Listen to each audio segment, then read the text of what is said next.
Eyup FretHeads, I'm Ricky, welcome to my channel. If you're struggling to locate the notes on your guitar fretboard on all 6 strings, then stick around because this quick notes hack is going to change the way that you find your notes on the fretboard. Now the first thing we need to know is the names of the notes on our E string.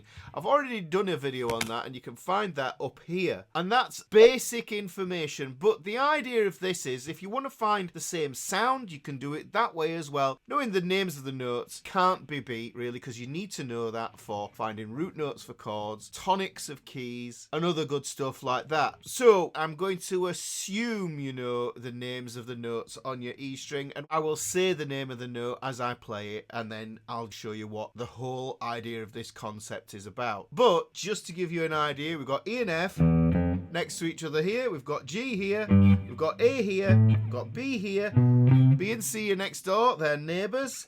Here we jump a fret, we get to D, and then we get to an E here at the 12th fret. You'll notice that the double dots is essentially a repeat of the open strings. It's an octave higher, guys. I should say, if you have 24 frets, the 12th fret and the 24th fret, that is another octave. So if you've got double dots on the 12, you'll more than likely have double dots on 24 as well. That's if you've got a kind of a shredder's guitar. But for now, what we need to just do is tackle with those first 12 notes there. So how this hack works is we are using a mathematical equation. And what essentially happens is when we are working with a pair of strings, and say we want to take a note, say this one here, and I'm not even thinking about the note name itself. If I just look at that note there and I want to find it elsewhere on the fretboard, then here's what I do. I take the fret number that I'm holding that note on, that's 8, and I subtract 5. So 8 subtract 5 puts us on 3. So we have to do some mental mathematics. Now we can see here that that's the same note because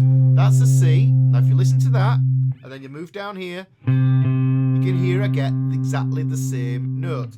Now when I say exactly, it isn't exactly the same texture. What we have is a different timbre because this thick E string is thicker than the A string. So this has got a little bit more crispness to it as the A, whereas the E string can sound a little bit more woolly.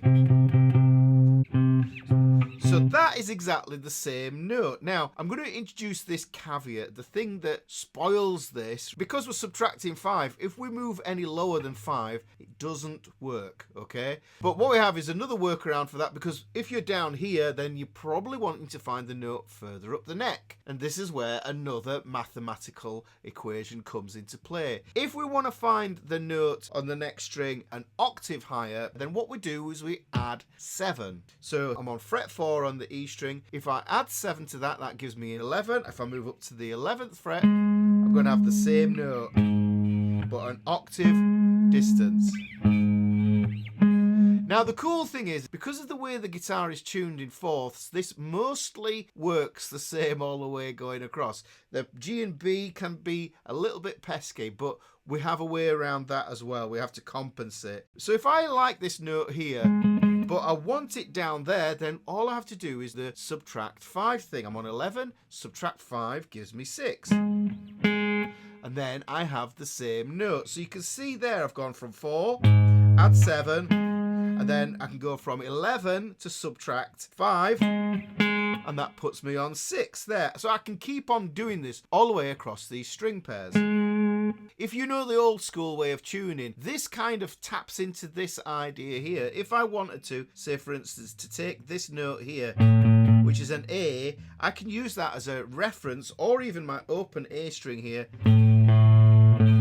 for tuning. That's a little bit out of tune. Let me just tune. So this is borrowed from the idea of how we used to tune before we had these things, tuners, digital tuners and pitch pipes. So if you think about it, look, this is an A and it's fretted at the 5th fret. And if we take 5 and we subtract 5, we get 0, which means we get an open string. If we do the same here on the 5th fret of the A string, then we think, right, okay, 5, subtract 5, leaves 0. So we're going to get exactly the same thing going on here.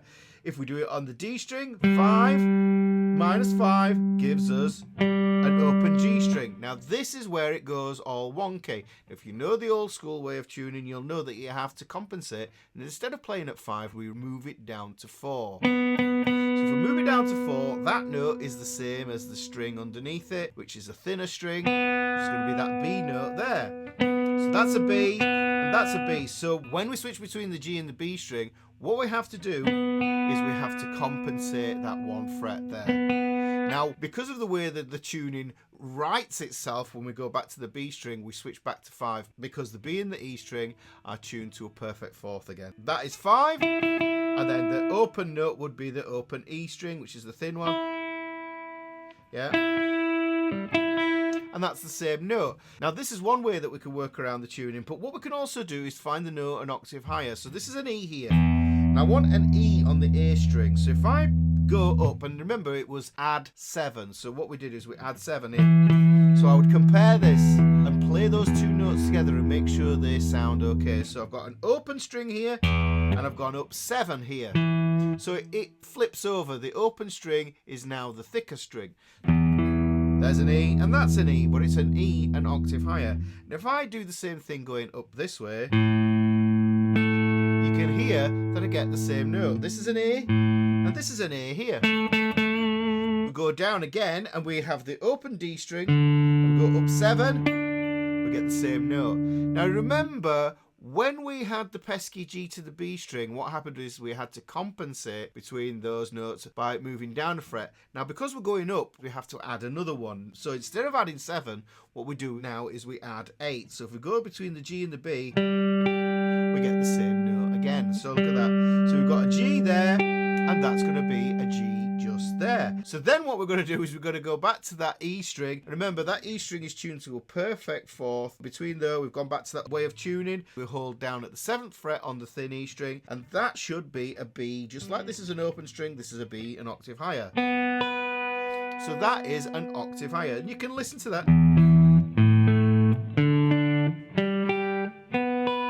So you can see I've found those notes all an octave higher.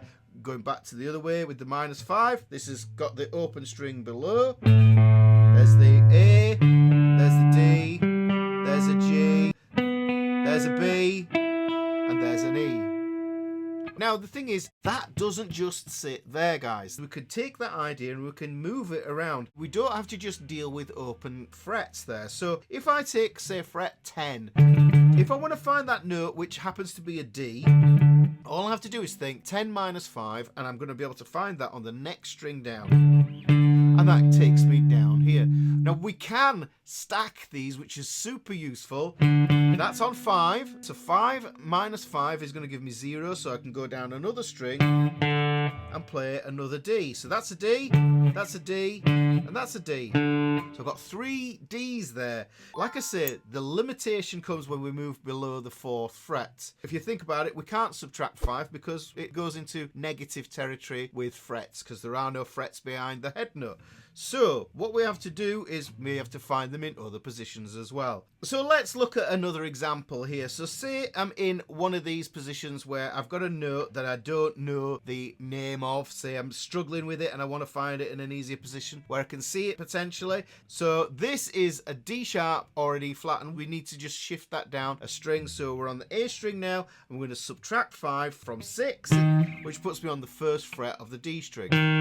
So I've got the same note there. Now this works beautifully if you know your caged octaves as well. You mix both systems together and it just gives you a little bit more flexibility on how you're going to move around the neck. So what I'll do is, just to show you how this kind of falls apart when we move below that 5th fret, I'm going to show you how to find this note if we move up using the +7 idea. So I'm going to start on this F note here, 1st fret on the thick E string. So that's fret 1, add 7. 1 add 7 gets us to 8. So if I move up to 8, that tells me where I'm going to find that next string. Now if you want to play power chords, you've got 2 guitarists, one plays it up here, one plays it down there. It's going to spread out the sound. It's going to be super useful. Now here's the cool thing, because I'm going up here and I've got a little bit more territory, let's see how far I can go up. So I'm here at the 8th fret, 8 plus 7 gives me 15. If I I want to go up again, I can go 15 plus 7 gives me 22. So I've got the same note there again. So just by doing a mathematical equation, I can do the same thing. I'm going to take this note here. This is a G here, which is exactly the same as this note here. And don't forget that, guys, because the 0 and the 12th, that is also an octave as well. So all we need to do sometimes if we want to is we can think we want the same note on the same string. There's 3. So 3 plus 12 is 15. And we can see how that works. So it's 12 plus whatever fret you are on for the same string. Using maths to help us. But going back to where I was going with this. We're going to do this G here. This is 15 minus 5 puts me on 10. That's a little bit out of tune, but we'll go with it. So we've got 10 minus 5 takes me down to the same note again. So it's always about this minusing 5. Let's look at it though here, see if we can get another one out of this. We're going from the D to the G string. We've got the D, 5th fret. That means we can get an open G there. So 0, 5, 10, 15. So you get all those notes going up that way as well. So we can use it in this diagonal manner. But like I say, what we have to do is when we cross over on the G to the B strings, we have to think about it being in 4s. Let's do this one.